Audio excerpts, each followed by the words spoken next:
بسم الله الرحمن الرحيم.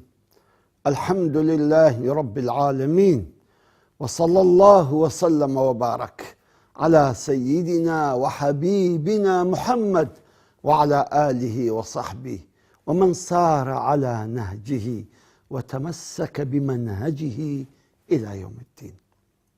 خۆشەویستانم، سلام و ڕەحمەت و سەڵاوات و بەرەکەت و مهرەبانی خوای گەورە بەرژێ بەسەر دڵ و دەرونی هەموومان. خۆشحاڵم ئەو زارش لە تەلەڤیزۆنەکەی خۆتان لەم شاشە جوان و خنزیرە بە خزمەت ئێوەی ئازیز و خۆشەویست گەیشتمەوە. ئازیزانم، ئێمە هەروە لە خزمەت فریشتەکانی لە بیرتان نەچی، حتا ڕەمەزان تەواو دەبێ هەموو ئەو شوێنانە بگەڕێین کە مەلائیکەتی خوای گەورە لەگەڵمانن. سبحان الله، یەک لەو شوێنانەی کە مەلائیکەت زۆر تەمەشای ئەکەن و ئینتیزاری لەفزی ئەکەن کاتی نەخۆشیە. ئەزانن پێغەمبەری خوا صلی الله عليه وسلم ئەفەرمی، تەمە ئەو حەدیثێک کە ئێستا باسی دەکەم ئیمامی مالک لە موەطەئەکەی خۆیدا و ئیمامی بەیهەقی لە شوعەب الئیمان ئەو حەدیثیان هینایتەوە. ئەفەرمی پێغەمبەری خوا صلی الله عليه وسلم: إذا مرض العبد بعث الله إليه ملكين. هەر کاتێک هەر مسلمانێک هەر عەبدێک کە نەخۆش کەوت، خوای گەورە دوو مەلائیکەت ئەنێرتە لای.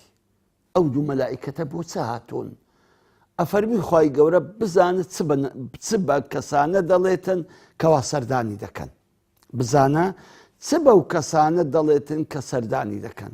ئەی نەخۆش، ئەی ئەو کەسەی خوا ئیمتیحانی کردووی بە نەخۆشی، ئەی ئەو کەسەی کە خوا ئیمتیحانی کردووی بە دەرد و میحنەت و ناخۆشیێک و ناڕەحەتیەک لە ماڵێک کەوتووی، ئازێت و ئازارێکت هەیە، بزانە ئێستا دوو مەلائیکەت لان تەمەشای زارت دەکەن چ دەڵێی. ئەم قسەیە نەسن ئەو قسەیە بۆ خوا ئەچێ کە خوای گەورە ئەشزانی چاڵی. کاتێک ئەو عەبدا ئەو کەسانی کە دەهاتن سەردانیان ئەکرد، بەس حەمد و سەنای خوای دەکرد، دەگوت ئەلحەمدولله، خوا ئەمنی تاقی کردیتەوە، خوا بەڵای گەورەتری لایە، حەمد و سەنا لە بۆ خوای خۆم کە ئەمن ئینشاءڵڵا بەو نەخۆشی پاکم ئەکاتەوە، ئەم کاتە کەفارەتی هەموو گوناحەکان. ئیتر ئەگەر ئەو قسانەی کرد، مەلائیکەتەکانیش بەرز ئەبنەوە ئەچنە خزمەت خوای، ئەفەرمێن یا ڕەبی، ئەو بەندەی تو هەرچی دەهات سەری لێ دەدا و ئەحواڵی دەپرسی لە غەیری حەمد و سەنا و سوپاسی تو، هیچ کەی لە دەو نەدەهاتە دەرێ، شکایەتی نەدەکرد ئۆخ چ دەردەچی ناخۆشم هەیە، چ بەڵایەکم لەسەرێ، بەڵا خوایە بەس ئەمن هەبووم ئەو بەڵایە تووشە من کەی، خوایە بەس ئەم نەدیتم و تووشی ئەو بەڵایم کەی، ئەمن چم کرد بوو خوایە تووشی ئەو بەڵایم دەکرد، ئەو بەڵایم دەکەی، ئەمن چم کرد بوو، ئەم زوڵمم کردیا، من پیاوم کوشتیا، ئەم ماری حرامم خۆردە خواردیا، من تارانم کردیا، من فەرهودم کردیا، ئەمن گەندەڵم. ئەو قسانە سبحان الله، ئەو قسانە ناشکریانە، ئەو قسە ناماقولانە کە ئینسان بەرامبەر خوای گەورە دەکاتن، ئەو وەختی ئەم قسە ناشرینانە هەموو ئەچێتەوە خزمەت خودای رب العالمین. زە ئەو مەلائیکەتانە قسەکان ئەبەن. ئەگەر عەبدەکە قسەکانی جوان بوو، حەمد و سەنا و سوپاس و ستایشی خوا بوو، ڕازی بوون بوو بەو نەخۆشیە و بەو ئیمتیحانی کە خوای گەورە ئیمتیحانی کردبوو بە نەخۆشی، سبحان الله، خوای گەورە دەفەرمی دەموژدەی پێ بدەن کە ئەمن ئەگەر شیفامدا ئەبێ گۆشتێکی بدەمێ لە گۆشتەکەی خۆی باشتر، خوێنێکی پێ بدەم لە خوێنەکەی خۆی باشتر، و دەبی هەموو لە هەموو گوناحەکانیشی خۆش دەبم و پاچی دەکەمەوە لە هەموو ئەو گوناحانەی کە هەیبووە. سبحان الله، لەو مژدە خۆشی.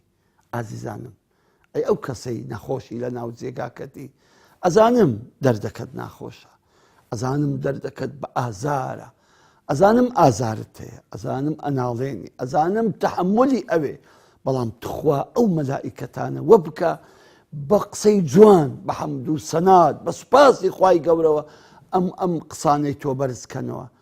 ئەو کات بەڕاستی نعمەتی خوایە، بەڕاستی خوای گەورە بە چاوی لوتف و مهرەبانی خۆی تەمەشات دەکاتن. ئەو وەختی تۆ ئەنووسری لە سابرین، إنما يوفى الصابرون أجرهم بغير حساب. خواهی گەورە دەفەرمێ بەڕاستی ئەو کەسانی کە سەبر ئەگرن لە کاتی ناخۆشیدا ئەوە خواهی گەورە بەبێ حساب پاداشیان ئەداتەوە. عەزیزم ئەی نەخۆش، ئەی ئەو کەسەی خوا ئیمتیحانی کردووی بە نەخۆشی و بە جێگات، دەزانی خواهی گەورە مراقبەی ئەو کەسانە دەکا کە دێن سەردانت دەکەن. دەزانی خواهی گەورە گلەی لەو کەسانە دەکەن کە نان سەردانت بکەن. ڕۆژی قیامەتێ پێغەمبەری ئازیزمان محەممەد صلی الله عليه وسلم ئەفەرمی ڕۆژی قیامەتی خواهی گەورە بەندەیەکی حسابی لەگە بەندەیەک دەکا، دەفەرمی فلان ئەمن نەخۆش بووم لۆ نەهاتی، ئەوی تر یا رب العالمین، ئەتۆ رب العالمینی، ئەتۆ مالک المولکی، چۆن ئەتۆ نەخۆش دەکەوی هەتا ئەمن بێم، ئەمە ئەوە چییە بە قسەیە؟ ئەفەرمی ئەدی فلانی کوڕی فلان، فلانی کچی فلان نەخۆش کرد لۆ نەهایستی سەری لێ بدەی. سبحان الله، خوا لە باتی نەخۆشەکەی گلەی لێ دەکا، لە باتی نەخۆشەکەی عیتابی دەگریتن. دەفەرمی فلانی کوڕی فلان نەخۆش بوو لۆ نەهاتی سەری لێ بدەی، فلانی کچی فلان نەخۆش بوو لۆ نەهاتی سەری لێ دەی. دەتزانی ئەگەر بەهات بای ئەمنت لەوێ دەدیت. الله ئەکبەر، الله ئەکبەر. خۆشی ئەو حەدیثێ ئەلەوە ئاخیریە. دەتزانی ئەی نەدەزانی ئەگەر بەهات بای سەرت لێدا بایە ئەمنت لەوێ دەدیت. سبحان الله، یعنی خوای گەورە لە لای نەخۆشە. ئەو نەخۆشە ئەگەر بزانی تۆ چۆن غەرقی نیعمەتی خوای، ڕەحمەتی خوای، سۆزی خوای، میهرەبانی خوای، قەت شکایەتی لە حاڵی خۆت ناکەی، قەت ناشکری لە دەوت نایەتە دەرێ. ئەگەر خوا بەو هەموو عزەت و جەلالیەی خۆی گلەی لەو کەسەی بکا کە نەخۆش کەوتووە و گلەی لەو کەسەی بکا کە تۆ نەخۆش کەوتوی نەهاتووی سەری لێ بدە، ئێوە بەست نێت خوا لەوەی گەورەتر، لەوەی فەزل گەورەتر. ئازیزەکانم، واللهی نەخۆش لە ناو ڕەحم و بەزەی خوایە، لە ناو میهرەبانی و فەزلی خودای گەورەیە. بەڵام بەداخەوە کەممان هەستی پێ دەکەین کە نەخۆشی چ نەعمەتێکی خوایە، کە نەخۆشی چۆن گوناه هەردەوەرێنی، کە نەخۆشی چۆن پاکت دەکاتەوە، کە نەخۆشی چۆن وەلێ دەکات بتنیتە ڕێزی مەلائیکەتەکان. ئازیزانم، کە تو پاک بیەوە، خوا گۆشتی گۆڕی، خوای خینی گۆڕی، بوو یەک پارچە مەلائیکەت هەر دوعایەک بکەی خوای گەورە لێت قبول دەکات. بۆی ئیمامی عومەر ڕەزا و ڕەحمەتی خوای لێبی هەموو کات کە سەردانی نەخۆشێکی ئەکرد ئەی فەرموو نەخۆشەکەی دوعامان بۆ بکە، سکت ئێستا دوعای تو وەکو مەلائیکەتانە، لەبەرەوەی پاک بوویتەوە لەو محنەت و لەو نەخۆشی و ئازارێک کە تویشی بووە. جا ئازیزانم، ئەم فەزل و گەورەیە لە قیسە خۆتان مەدەن، ئەم خەڵاتە خوداییە لە قیسە خۆتان مەدەن. سەبرتان هەبێ، ئارامتان هەبێ، بە ناشکری ئێوە نە دەرتان عیلاج ئەبێ، نە هیچ شتێکی گۆڕانکاریەک دەبێ، تەنها خوا لە خۆشت تۆڕە دەکەی و دەردەکەشت زەحمەتتر و ناخۆشتر دەکەی.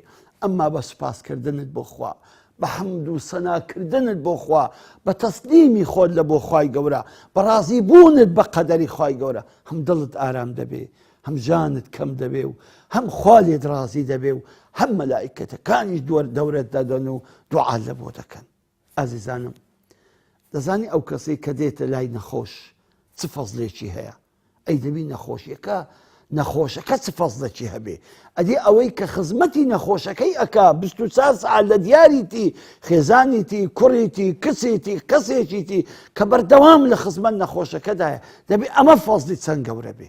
پێغەمبەری خوا دەفەرمی صلى الله عليه وسلم کە ئەم حەدیثەش پێغەمبەری خوا کە ئەم حەدیثەش ئیمامی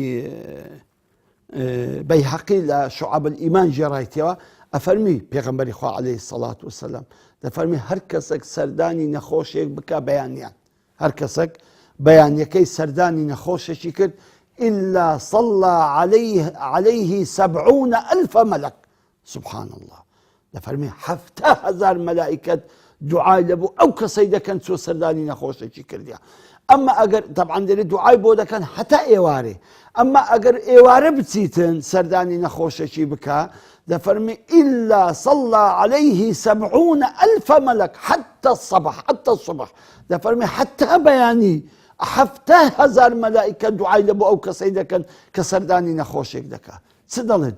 دەڵێن اللهم اغفر له، اللهم ارحمه خوای لفلانی خوش بس کو سردانی فلان نخوشی کردووە خوای ڕەحم بە فلان کەسی بکە چۆ سەردانی فلان نەخۆشی کردووە سبحان الله سبحان الله لەو عەزەمەتەی سبحان الله لەو خەڵاتەی کەسێک تاقەت بداتە خۆی جورئەت بداتە خۆی بچی سەردانی نەخۆشی بکە لە ڕاهی خوا تەنها لەبەر خوای گەورە 7,000 مەلائیکەت حتا ئێوارە دوعای لەبۆ دەکەن 7,000 مەلائیکەت بەڵێن خوای ڕەحم بە فلانی بکە و لە فلانی خۆش بە یا رب العالمین ئەگە ئێوارە سووی 7,000 مەلائیکەتت کە دوعا لەبۆ بکەن کەوا تو سەردانی نەخۆشت کردووە ئەدی ئەو کەسێک کە نەخۆشەکەیە دەبی چەند هەزار مەلائیکەت دوعای خێری بۆ بکەن کەسێکی وەکی من نیو سەعاتێک لە کاتی خۆم تەرخان دەکەم کە بچم سەردانی نەخۆشێک بکەم چ ئەزیەتم نەخوارد بە سیارەی خۆمە چوم لە پێشەکەی هاتمە خوارێ سەلام عەلەیکوم قومە ئاوێکم خوارد چایەکم خوارد و هاتمە دەر هیچ ئەزیەتم نەخوارد بەوەندەی 7,000 مەلائیکە دوعام بۆ بکە ئەدی نەخۆشەکە دەبی چەند هەزار مەلائیکە دوعای خێری بۆ بکەن ئەدی ئەو کەسانێک کە خزمەتی نەخۆشەکان ئەکەن ئازیزم ئەگەر کەسێکی وەکی ئێمە نیو سعات بڕێک تااقەتی خۆی سەر بک بۆ ئەوەی بڕێک مادی بوونی خۆی بڕێک خۆی مادی بکە بۆ ئەوی سەردانی نەخۆشێک بکە ئەدی ئەوەی کە بەردەوام مادیە لە خزمەت نەخۆشەکەی دەبی چەند هەزار مەلائیکە دوعای لە بۆ ئەو کەسەی بکەن کە خزمەتی نەخۆشەکەی ئەکە ئازیزانم نەخۆش هەر بەخۆی نەخۆش ئەو کەسانێک کە خزمەتی ئەەکەن نەخۆش ئەوانەی کە سەردانی دەکەن هەمووی بەسای نەخۆشەکەی غەرقی ڕەحمەتی خوای بوون سبحان الله هەمووی بەسای ئەم نەخۆشی غەرقی ڕەحمەتی خوای بوون ئەوەی خزمەتی دەکا ئەوەی سەردانی دەکا ئەوەی ئیحتیمامی پێدەدا ئەوەی دێ کانونەکی بۆ لێ دەدا ئەوەی کە دێ دەرمانێکی بۆ دەکڕێ ئەوەی دێ یارمەتیەکی دەدا ئەوانە هەر هەمووی سبحان الله مەلائیکەتی خوا دوعایان بۆ دەکەن و داوا لە خوا دەکەن کە لە فلانی خۆش بە و ڕەحمی پێ بکە زا خۆشەویستان واللهی کەزانیمان نەخۆشی هەمووی ڕەحمەتە هەمووی بەرەکەتە مەلائیکەتانی خوا دەورە لێ ئەدەن مەلائیکەتی خوا ئاگایان لێتە و تەمەشات دەکەن مەلائیکەتی خوا لە مەزلیست دانیشتۆن مەلائیکەتەکانی خوا ئەسنەوە لای خوای و خەبەری و هەواڵی تۆی ئەبەنە لای خوای رب العالمین بێزگە لەوە سبحان الله خوای گەورە گلەی لەو کەسەی دەکە کە تا نەهاتیە سەردانت بکە زا نەکەی تۆ گلەی لە کەس بکەی گلەی لە یەک بەشەری مەکە مەرێ خەڵکی وەڵا نەخۆشکەتم نەهاتی مەرێ لێگەڕێ باخوا لە ڕۆژی قیامەتی بەخۆی پێی بڵێتن لێگەڕێ باخوا بەخۆی گلەی لێ بکە گلەی خوای گەورەتر و ناخۆشتر و زەحمەتترە لە گلەی بەندەکانی زە ئازیزانم بەڕاستی ئەوە نیعمەتێکی خوا بوو حەیفە نەخۆشەکان حەیفە دەردەدارەکان حەیفە قەلب بە ئازارەکان ئەو فەزل و ئەو گەورەیە و ئەو نیعمەتە و ئەو عەتایە و ئەو خۆشی مەلائیکەتانە لە قیسە خۆ بدەن داکو دیدار بەخوای گەورەتان ئەسپێرم وەسەلام عەلەیکوم وەڕەحمەتوڵڵاهی وبەرەکاتوه